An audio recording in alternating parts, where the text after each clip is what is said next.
ವೀಕ್ಷಕರೇ, ಎಲ್ಲರಿಗೂ ನಮಸ್ಕಾರ. 2025 ಫೆಬ್ರವರಿ 27ರಂದು ಪುಣೆಯಲ್ಲಿರುವ ಬಸ್ನಲ್ಲಿ ನಡೆದ ಭಯಾನಕ ಘಟನೆಗೆ ಸಂಬಂಧಿಸಿದಂತೆ ಆರೋಪಿಯಾದ ದತ್ತಾತ್ರೇಯ ರಾಮದಾಸ ಗಾಡೆಯನ್ನ ಪೊಲೀಸರು ಬಂಧಿಸಿದ್ದಾರೆ. ಈ ಪ್ರಕರಣವು ಮಹಾರಾಷ್ಟ್ರದಲ್ಲಿ ದೊಡ್ಡ ಚರ್ಚೆಗೆ ಕಾರಣವಾಗಿದೆ. ಪೊಲೀಸರು ನೀಡಿದ ಮಾಹಿತಿಯ ಪ್ರಕಾರ ಈ ಘಟನೆ ಫೆಬ್ರವರಿ 25ರಂದು ರಾತ್ರಿ ಸಂಭವಿಸಿದೆ. ಆರೋಪಿಯು ಬಸ್ನಲ್ಲಿ ಪ್ರಯಾಣಿಸುತ್ತಿದ್ದ ಮಹಿಳೆಯ ಮೇಲೆ ಹಲ್ಲೆ ನಡೆಸಿದ ಎಂದು ಆರೋಪಿಸಲಾಗಿದೆ. ಘಟನೆಯ ನಂತರ ಮಹಿಳೆ ಪೊಲೀಸರಿಗೆ ದೂರು ನೀಡಿದ್ದು ತನಿಖೆ ಆರಂಭವಾಗಿದೆ.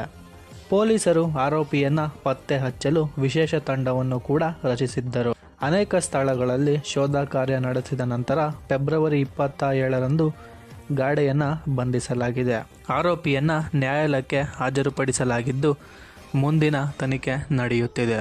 ಈ ಪ್ರಕರಣವು ಮಹಿಳೆಯರ ಸುರಕ್ಷತೆಯ ಕುರಿತು ಮಹತ್ವದ ಚರ್ಚೆಯನ್ನ ಹುಟ್ಟುಹಾಕಿದೆ.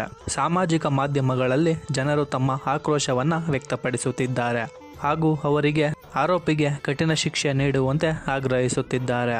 ಪೊಲೀಸರು ಸಾರ್ವಜನಿಕರಿಗೆ ಶಾಂತಿವಾಗಿರಲು ಮನವಿಯನ್ನ ಮಾಡಿದ್ದಾರೆ.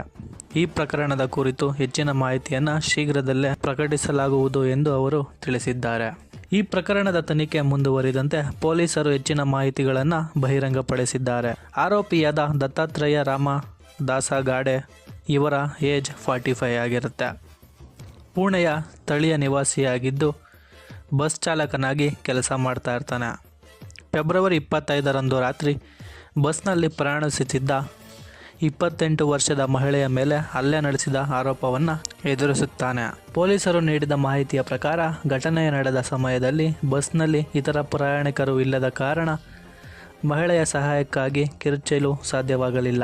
ಆರೋಪಿಯು ಹಲ್ಲೆಯ ನಂತರ ಸ್ಥಳದಿಂದ ಪರಾರಿಯಾಗದನು. ಮಹಿಳೆ ತಕ್ಷಣವೇ ಪೊಲೀಸರಿಗೆ ದೂರು ನೀಡಿದ್ದು ವೈದ್ಯಕೀಯ ಪರೀಕ್ಷೆಯ ನಂತರ ಹಲ್ಲೆ ದೃಢೀಕರಣವಾಗಿದೆ.